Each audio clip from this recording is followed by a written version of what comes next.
Welcome back. Um, so we are just going to continue from where we left off in the last session. So we just defined this huge data type of all the instructions and then various components towards these instructions like a register, immediate operands and address and so on. So one thing I noticed is that we have a mistake in this register. So the register is defined as a 32-bit integer, which is not right because um, this is correct if we are implementing a virtual machine. But in case of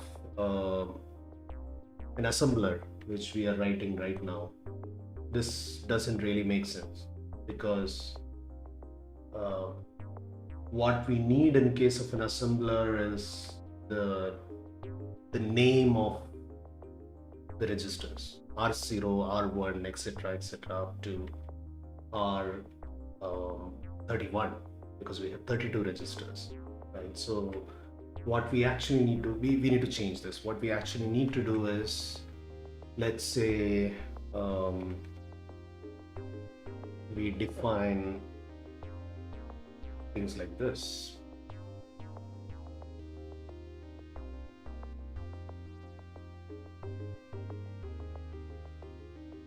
So I will put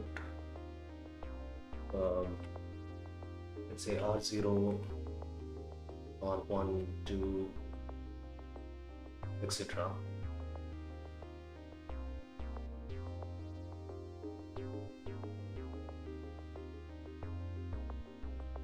And then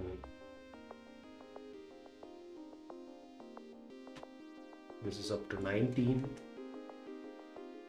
29, and then 30, 31. Let me go back and fix these up.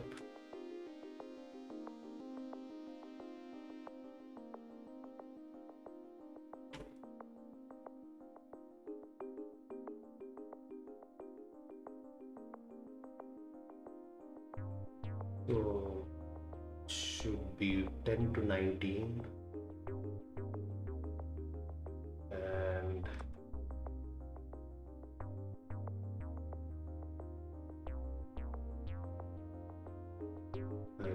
this 20 to 29. So that looks right. And we put a deriving. Now of course this cannot be a new type because new type has to have a single constructor. That's not true in our case. So now everything should be fine. So this is what we need. We need symbolic register names. Okay, so that looks fine. Now one more thing I want to do is we have individual instructions and a whole program will look like this now. It's a list of instructions, 0 or more.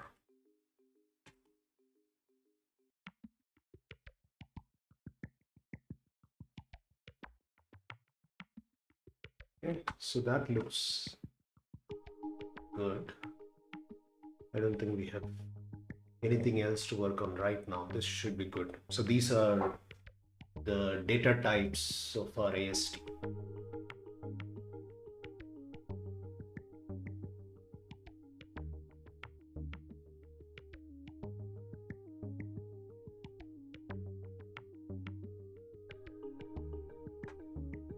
Okay. So now next we can start building our parser. For that, we are going to use the Parsec library as I mentioned. So we need to see what is a parser. How do we use Parsec? So let's take a look at the Parsec library documentation. So there is a detailed tutorial. If you are new to Parsec, I recommend you go and read this up. I will not go into all the details. We will just see some bare essentials to build a parser. So what does what does it take to build a parser using megaparsec? You need to define a bunch of parsers to parse each thing you see in the AST. And the good thing is you can combine various pieces, various parsers that you build, combine them together and then form a bigger parser that parses a bigger piece in the AST, bigger element of the AST and so on. And then eventually you have a parser which is parsing the entire program, entire source code. And then once you have such a parser, you can run a parser using this parse function. So you give a parser, you give name of a source file. This is used in case there are parse errors. It will print a nice error message with the source file name and the actual content to parse, the actual text to parse. And then you will get either the parsed AST, which is the A here, or you will get some sort of an error if there are parse errors. So this is nice. So first we will just look at how do we build this parser. Once we have it, it's pretty trivial to run the parse on it and then get an AST out of it. So that we will leave aside. Let's try building a parser. So now going back to the AST that we have, what we need is we need a way of parsing a program. That's what we are looking at, right? So we need a parser for the entire program. But for that, we need to know what is a parser. So again, looking at the documentation, if you look at the type for the parser, it says it's parsec ESA, and then the documentation on top recommends that we start with the simplified type for this. So we fill in, we had the parsec ES and A. A is the type of the AST or the thing that you're trying to get by parsing. So let's say you're trying to parse a Boolean, A will be bool. You're trying to parse an integer, then it'll be int, and so on. So in our case, what we want to parse is a program. So the last type parameter will be program in our case. E is an error component. So if we are doing some advanced parsing and we want to use our own custom error component and so on, then we will use some value for E. In our case, we are not interested in it, so we use void. And the third element is the stream type. What kind of input stream are we parsing? So this can be text, it can be string, it can be a bunch of other things. Maybe for now we'll start with lazy text. What if the size of our input is big? It's slightly better to work on lazy text. So maybe I will start with lazy text, and we can revisit this if required. But for now, I think lazy text is a good start. So let's define this. Let's define a type for our parser. We say parser is parsec void lazy text. So all these things are provided by Relude,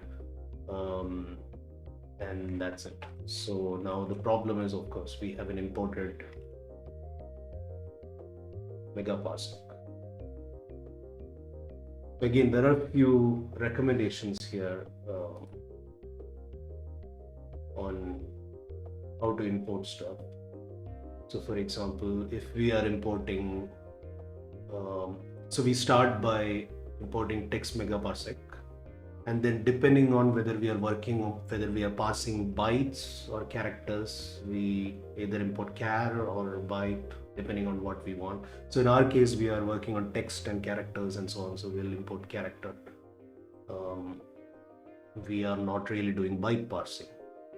So we will import these two, and then the recommendation is we hide the many and some coming from applicative. In our case, it's coming from Relude.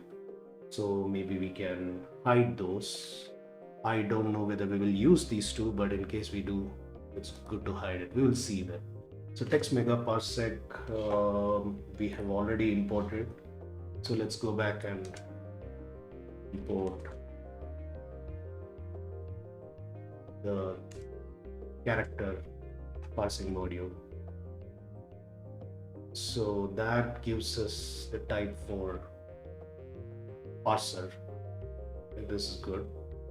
Um, now, I think we can start writing the parser. So there are different ways of writing a parser. So we want to parse the entire program. If you look at the definition, the type definition of program, it says a program is nothing but a list of instructions. So then if we know how to parse one instruction, we should be able to parse many such instructions and then combine them and somehow produce a program. This is the basic idea behind a parser combinator library. If you know how to parse one component of something, then you can combine such parsers and create a bigger parser, which parses a bigger thing. So similarly, if I know how to parse each of these operations, each of these opcodes, then I can parse an instruction. So we write individual parsers for each of these and then combine it to create a bigger parser which parses an instruction and so on. So it's sort of a top-down approach. Um, you could build it bottom up as well if you're interested. I feel a bit more comfortable going top down. It's easier. You can figure things out as you build it and then refactor a little bit if required and so on. So we'll go top down. We'll start with a parser for program. We'll think about what it means to parse an assembly language program for Pixie, and then figure out what things do we need for that, and then build those individual things and combine them and so on. That's what we are going to do. So first thing is let's think about what it takes to build parser for a program. So we want something like this program, which is a parser for a program. That's what we want. What is that? So now a parser is a functor, it is an applicative and a monad. So we could use the do notation here, and we can write things that will contribute towards parsing a program. So what do we mean by parsing an assembly language program? We didn't even discuss how a program, a source file in Pixie assembly language looks like. Well, it looks somewhat like this. So let me write a sample program. So we already saw some instructions like add a destination register. So we can have some space separation, and then let's say the destination register is, let's say, R23. Source register 1 is R5. The next thing can be either a source register or an immediate value. So just for variety, I will use an immediate value, let's say -32, something like this. So this is an instruction, right? But this is just an assembly language instruction. The source file could use a bunch of other things. Maybe we can have spaces wherever we want. Maybe I can have space characters in the beginning, and this could be a tab character. It could be any white space, right? And maybe I want to put white space after this. I could use any white space character anywhere, any number of white space. We also need to have comments. It will be good to have comments in our source file. So comments are usually in assembly, comments are usually written by putting a semicolon and then writing a comment. So everything till a new line character is a comment. We could have blank lines. We could have lines with only comments with some spaces. We could have a block comment, which is not really a block comment. You just put multiple lines with a semicolon. So those are technically, these are individual comment lines, but visually it looks like it's a block comment, and so on. We could have any number of empty lines, just new lines, or even lines with space characters and so on, right? So there are a lot of things possible. So, but if you look at the structure of program that we define, a program is nothing but a sequence of instructions. So we need to think about what it takes to parse one instruction. So let's add one more instruction. I will leave some lines. Let's put not sorry a negate. We could use not as well. So let's say negate. And what does negate look like? So negate takes two registers. So we will say negate R14 and store the result into R1, something like this. So these are two instructions in our program. Now, when we parse, we want two instructions. The first one will start parsing here at the first character in the stream, parse everything till here, right? That's what we want. And then stop. So that's the first instruction. Then the second one will start parsing everything till here and then stop. But now we have a problem. Problem is there is trailing space characters possibly, maybe another comment here, and then maybe some blank lines, that is also possible. So we need to come up with a strategy. So we have both leading space characters, leading comments, all those should be ignored. We also could have trailing space characters, trailing comments, and so on. So one strategy that I think is better is an instruction starts with the first character of the instruction, which is add, this A here, and consumes everything till here, till just before N, which is the next. So while we are parsing an instruction, we know that we can immediately start looking for an opcode, right? So it has to parse an entire instruction and then any trailing white space, comment, blank lines, all other space thingies which we want to ignore. So then similarly, this neg will parse this instruction and all this comment, then these blank lines and everything till end of file, end of the last character in the string. So now the question is, okay, what about all these things at the beginning? So we need to handle that in a special way. So at the beginning of the file or beginning of the stream, we will consume a bunch of space characters, a bunch of comments, and so on till we reach something that is neither a space nor a comment, and then we stop, assuming that is the beginning of an instruction. Then we parse 0 or more instructions, and then we stop. And each instruction, by definition that I gave before, is an instruction plus trailing space, right? You get the idea. So now let me put whatever I told you, let me put that in this program, right? So what is a program? Well, a program is nothing but bunch of spaces that at the beginning of the stream, which we want to throw away, and then we want to parse 0 or more instructions, right? So assume we have a parser called an instruction which parses one single instruction, okay? Then we want to parse a number of instructions. How would we do this? So let's go and look at the documentation of mega parsing.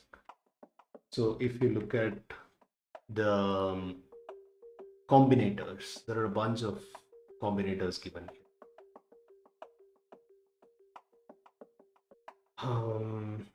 I am looking for, okay, that's not here. There is a reason why we are not finding. So let's go back to all the modules.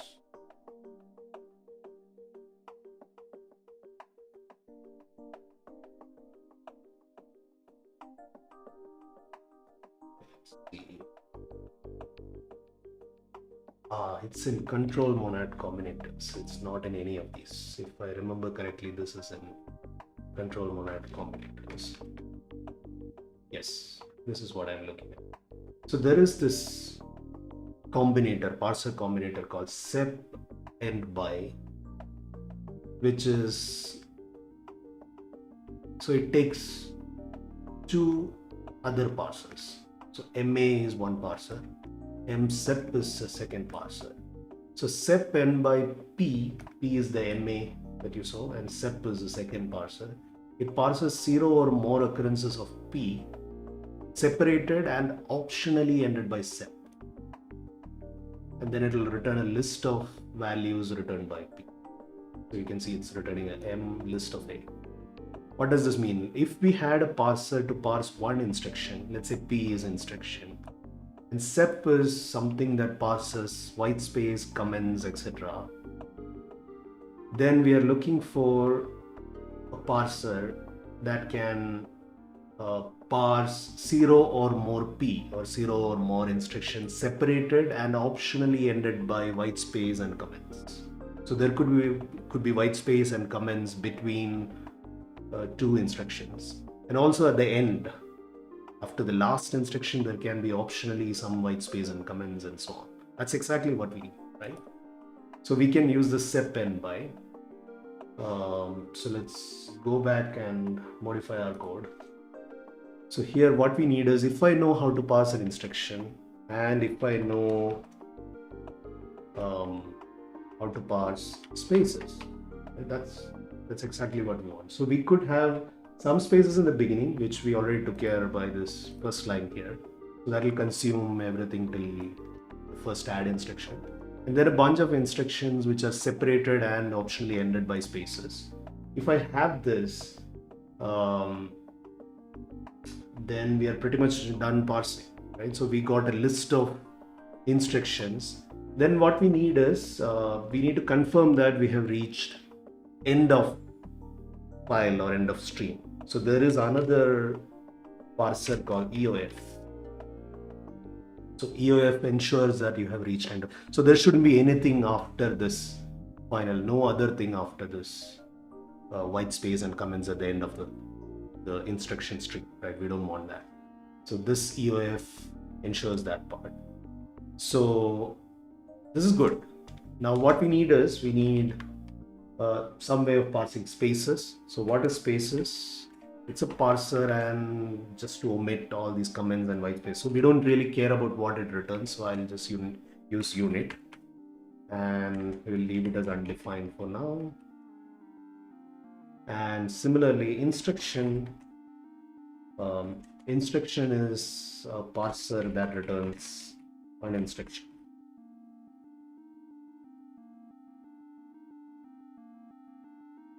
This is also undefined. So if we have these two, then we should be able to parse a program, except that there is a bug. It's saying couldn't match list of instruction with program, of course, because what we parsed just now is a list of instruction. It's not a program. To convert it to a program, you just use fmap program, because the program constructor takes the list of instruction and then gives you a program. Here we have a parser of the type of this thing is parser list of instruction. So naturally we can do an fmap with the program on it, because program constructor takes a list of instructions, and since we have a parser list of instructions, we could use fmap. So good. So I will remove this annotation. So this is it. So you can clearly see that we are building a bigger program parser using an instruction parser and spaces parser. Now let's tackle each of these. How do we parse spaces? So again, there is one way of thinking about this. What is spaces? Our definition, I already told you, it's either a comment or a white space. Okay. So, and we want to just skip all of them, right? That's what we do. So there is another parser combinator. So again, let's go back to the documentation. If you look at um, we have it right here, skip many. So skip many p will apply the parser p 0 or more times and just skip the result. So in our case, we want to skip a bunch of white spaces and um, comments. So we'll use skip many. And what do we want to skip? Well, we want to skip either comment, right? And what is a comment? Again, we haven't defined it yet. We'll figure it out. Or it should be a space. And luckily there is already something called space 1, which is like one or more space characters, which is nice. So either a space character or one or more space characters or a comment. So again, now we need to define what is a comment.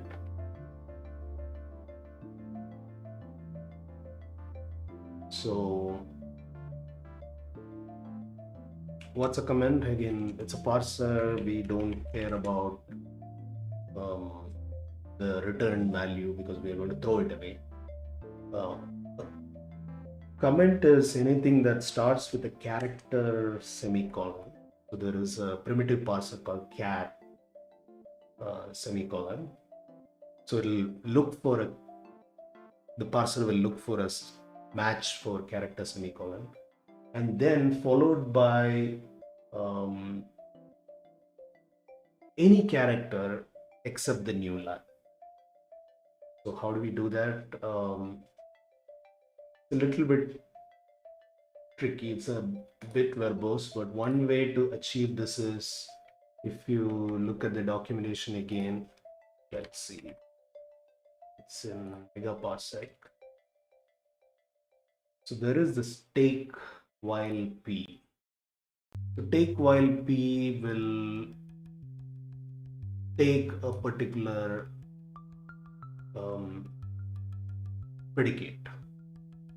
So this token has this might be a little bit confusing, but wherever you see tokens, think of it as an entire stream. So in our case, it's a lazy text. And a single token is one element of that stream, which is a character. So the second argument is a function from a character to bool. That is a predicate used to test tokens. And if we give, and the first one is just name for a single token. So this is for error messages and so on, right? We don't really care about error messages while parsing a comment. We don't really want to care about this. What this does is it will parse 0 or more tokens which satisfy this predicate. So in our case, the predicate will be like, it shouldn't be a new line, right? Anything works because we already got a semicolon character. So any character other than new line. And then it will try to consume as much as possible and will give you the matched string. But in our case, again, we don't care about the matched string. So what do we do? What we do is we do take while p. So again, take while p, we don't really care about the first argument, so we'll set that to nothing. And then the predicate is not equal to new line, right? That's what we want to. We want to match all the characters up following a semicolon, which is not a new line. So that works, except that we have an error, and the error is because the char primitive parser, it returns a char, but we said we want to return. So if this was char, everything would have been fine. But we don't want a char, right? We just want we don't want to return anything here. So there is this void function which will just throw away the result of parsing and then convert this into perfect. So void is a function which takes any functor fa, a functorial value, and then just throws away and returns a f unit. Still parsing it, of course. It'll parse it but throw away the result. This is fine. This looks good. So we could parse a comment. Another tip for better error message, maybe I should show this. Yeah, maybe I'll show this and then. So one problem with this kind of a parser is uh, after every instruction, it will try to look for a comment, and it knows that all the comments are leading with a semicolon, right? It will look for it.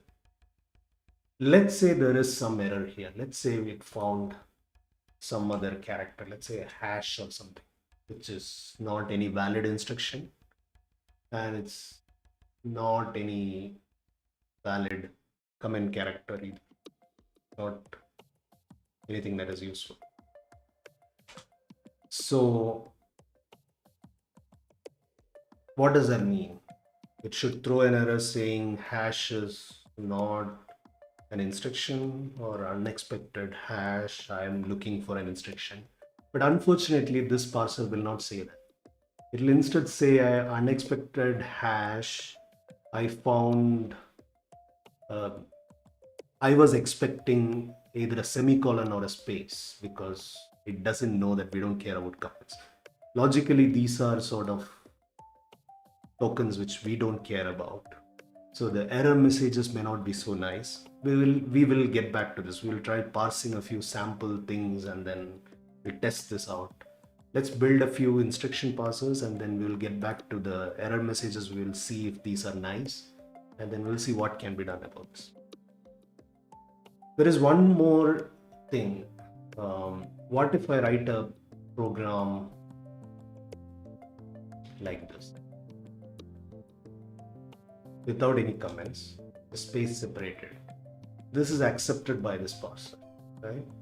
In the sense, it found one instruction, that instruction ended here, and then it found a bunch of space characters, and then you found another instruction. So you could put multiple instructions in one line. That is perfectly valid according to this. We didn't say that the sep and n by the spaces, it should contain at least one new line. We need to put that condition as well.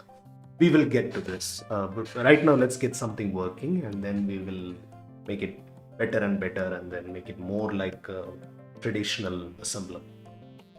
So this is good. Next step is we should look at how to pass an instruction. So for that, let me delete all these things. Now we already know how the program is structured. We no longer need this. We need to look at format of all these instructions. You can see some patterns already. So there are some instructions which take 3 operands, some which take 2 operands, some which takes 1 operand, some which take none, and so on. And even there are patterns. Out of the 3 operand, you can see add, subtract, compare, sorry, not compare, and XOR, shift. Many of these, well, shift takes an immediate 5 value, but all these others that I mentioned, they take 2 registers, and the third argument could be either a register or 16-bit integer. So you can see some patterns already. There are a bunch of instructions which take an address this as a parameter. There are some instructions which take a register and address, and the store, that is the load instruction, store instructions take address and register in the other way, so on. So this sort of hints that maybe there are things common while we implement the parser for these, right? So what I am going to do is I'll write one parser for add and sub because their structure looks very, very similar. We'll write straightforward parser for these two. And then we will look at, can we reuse some code? What are the similarities between these? Maybe refactor a little bit and then reuse some code. Sounds good? Okay, so let's write, what is an instruction parser? We said undefined. So we need to give some definition. Now, an instruction parser could be pretty much anything, any of those instructions that we already saw, right? It doesn't have to be one specific instruction. So how do how do we say which instruction it is? Well, we don't know. Only while parsing we will come to know which instruction it is. So instead what we do is we assume that we have a parser for add instruction, and then we have another parser for subtract. Then what you can do is you can use the alternative class. Alternative provides this operator. So you can read this as either the add or the subtract, one of them, whichever matches, right? So let's put that. Of course, we'll add a lot more for each of these instructions, but let's get started with these two. Either the add instruction it matches or the subtract instruction that matches, then you use that instruction. That's what we do. So now the question naturally comes, what is add instruction? Well, it's a parser that gives you one instruction again. And how do we build this? Well, we know that the instruction starts with the add opcode, right? So we will look for a specific opcode, and then we can have a bunch of spaces. And then once you have some spaces, then you look for the first register, followed by possibly some spaces, then a comma, second register, some spaces, comma. The third thing could be either a register or 16-bit immediate value, right? So this is tricky. So we have so many components here and we need to parse them in sequence and so on. It's not that hard. Again, we will go with the same mechanism. We will assume that we know how to parse each of these pieces, assuming that, then the question is like assuming how to parse each of assuming we know how to parse each of this, how do we combine all that, right? So let's assume we have a parser to parse an opcode. Okay, so I will assume we have something like this opcode, which takes the actual opcode we are looking at. So what we are looking at is add. That's the string that we are looking at. And then if it is successful, let me make sure that is a string. Yes, it is add, of course. And then if it is successful, we want to get a op add, right? This is what we want. Now, what does this mean?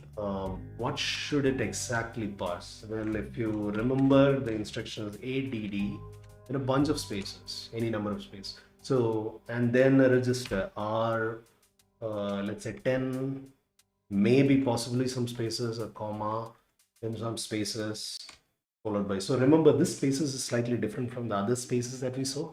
Other spaces were actually either spaces or comments. You cannot put a comment here, right? And you cannot even have new lines here. Even that is not allowed. So this should be like non-new line, just horizontal spaces, not any carriage return or line feed. They are not supported. And then another register, maybe possibly again some spaces, a comma, again some spaces, and let's take the register case now. Let's say R8, and then possibly some spaces. This is what we are looking at. So again, we will go with the same convention that we had while parsing. We'll assume that whenever we are parsing something, we'll parse the thing that we want to parse, like add and possibly trailing spaces, and ignore it. Right? So this opcode add should parse an add and any trailing spaces and then return op add. So assume we have that. So that's the first piece. The second piece, we'll just write down each piece and then we'll figure out how to combine these and then produce a second. Second thing that we need is a register, some register name, anything from R0 to R13. So again, let's assume we have a parser that passes a register. We call it register. Followed by, so whenever I say register, again, the same convention, it will pass the register name and any trailing spaces, everything till the comma. Followed by a comma. So let's assume that we want we have a comma parser. So register followed by a comma, another register,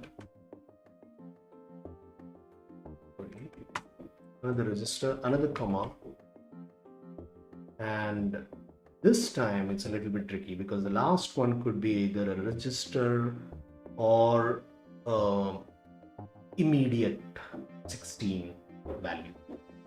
So luckily, again, if we go back to let's go back to the control monad combinator.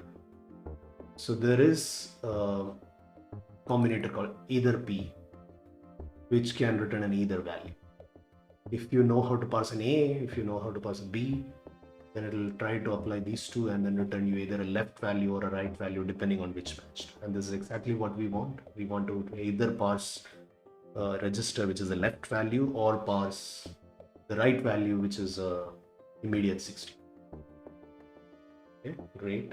So back to this code, we could use an either p of a register, which is the left value, or an immediate 16, again assuming we have all these parsers. So all we need is build all these parsers. So how do we combine these? And that's pretty straightforward, which is the most interesting thing. Each of these, so opcode, for example, we assume that opcode will return a parser, right? And if I have two parsers, so and register will also return a parser register value. If you have two parsers and you want to combine them, sequence them and produce another, so you use the applicative apply operation for this. So you have register followed by comma, and this time I don't care about the value of the comma. I want to throw that away. I care only about register, which is why this is a left apply. The left value is retained. Again, a second register followed by a left apply followed by a comma. I will explain this in a moment. And then finally, we just need a third value, which is this. This is how you combine. And this will become very clear if we write down the type signature of all this. So what is an opcode? Opcode takes a text, the first argument, and then it takes the constructor. What is the type of op-add? What is op-add? Op-add takes two registers and either register immediate 16 and gives you an instruction. We have sort of a constructor function which takes a register, another register, and the third is the, and then given all these things you get the instruction back. This is what we have. And given all these things, you are going to get a parser which parses this thing.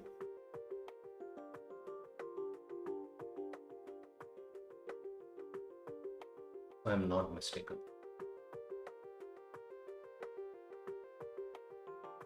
And of course, we don't know what is the definition. We haven't.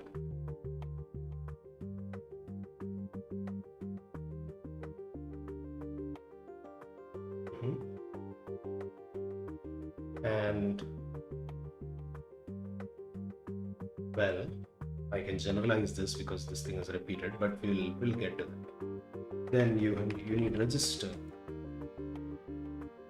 which is a parser to parse registers.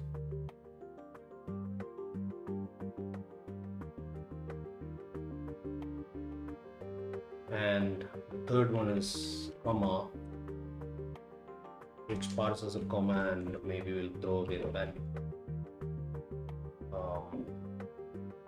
For a moment, let's assume the comma returns a character, which is the comma character. We don't really need it, but let's leave it there. And finally, we have an immediate 16, which is a parser that parses and gives an immediate 16.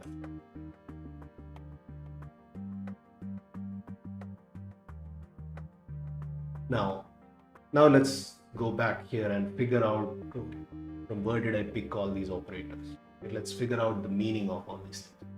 What's the type of this? The parser that takes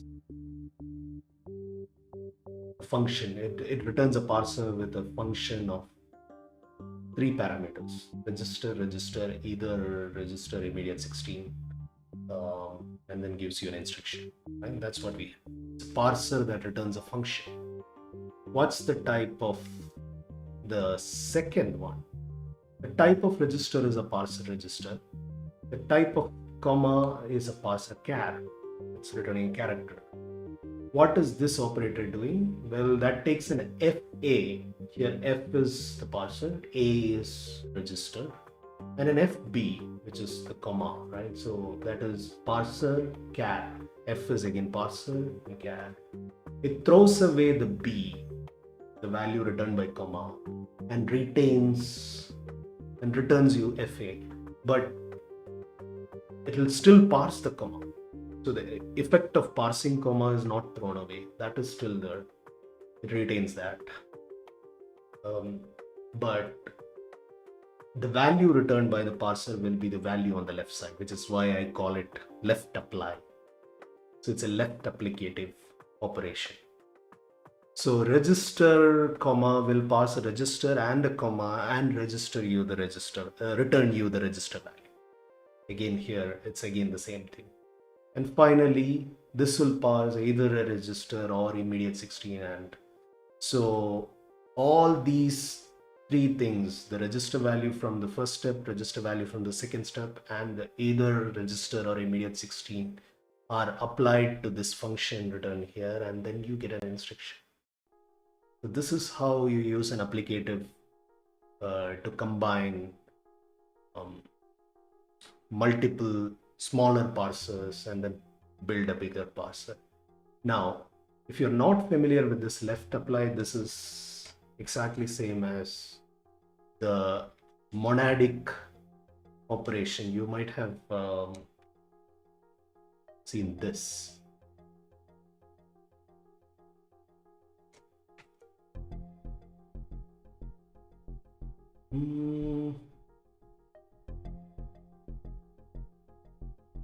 Maybe I need to import it.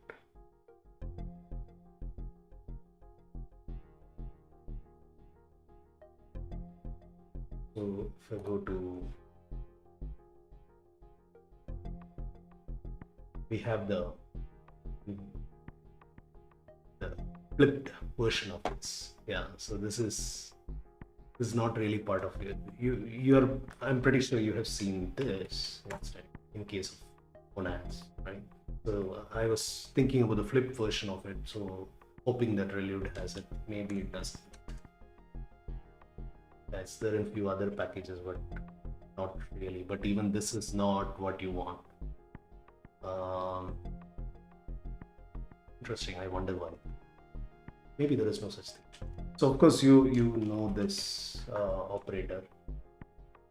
This is a monadic bind, which is sequentially composing, and then you have this one, which is it is still composing MA and MB, two actions, but it will discard the value produced by the first one and retain only the second one. What we need is the flipped version of this, which is you have a monad M, and then I have MA, MB, and I want MA. This is what you're looking for. So yeah, interestingly, the other one is not there, and you have it in applicated. So this one will sequence the action discarding the second one, return the first one. That's what it is. Okay, so let's go back. What we originally had.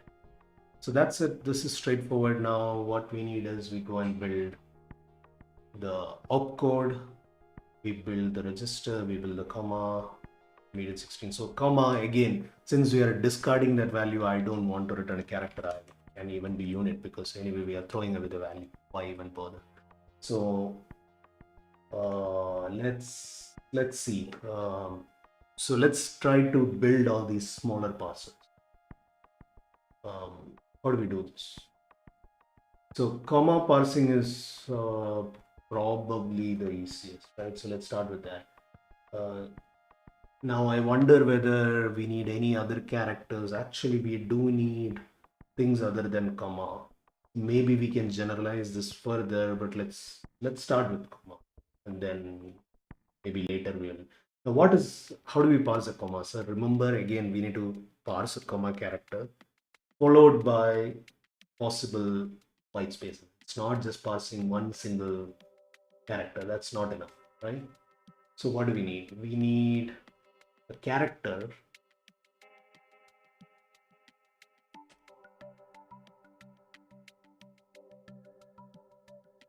comma followed by horizontal spaces.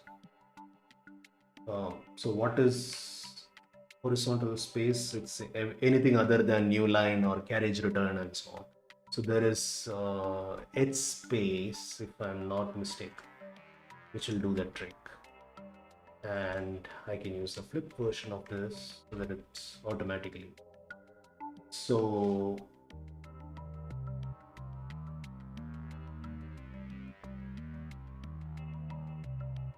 any character followed by the comma character, not any character, the comma character followed by a horizontal 0 or more horizontal. We may not have any horizontal space. I can very well write without any spaces after this, right? This is also valid. No spaces anywhere. We should pass this as well. So spaces are optional. So edge space. And edge space again is given. You can consult the documentation of megaparsec. Edge space is defined by megaparsec char, text megaparsec char module. So that's it. That's the comma. Now register, opcode, immediate 16. These are a bit tricky. So maybe we will see them in the next episode. Right now I'll stop here. We will build this, and I think once we build some of these, so let's say we build immediate 16, then it will be trivial to build all other immediate values, immediate 5, immediate 6, and so on, and even the address 20, because all of them will follow a pattern. So you'll see that there is some pattern to it. And once we have it, once we build these sort of primitive parsers, it will be just trivial to build all the instructions. It's just a matter of typing in the code. It's just tedious. We have a bunch of instructions, but it's just some work. And once we have it, maybe once we build a couple of instructions, we could try writing a sample program, try parsing it, get a feel of how this is behaving. What does the error message, if any, what do they look like? And then try to fine tune some of these parsers. Right now we don't have anything that is parsing a couple of instructions. Let's build 2 or 3 different types of instructions and then try to parse it, get a feel of how this whole thing is, right? So many times while building a parser, you need to experiment, you need to play around a little bit, get a feel of things. We'll also see how to write a few tests so that as we start building, we don't make silly mistakes and then introduce bugs. We'll see how we can automate this, and then build out more things in the next session. Till then, goodbye.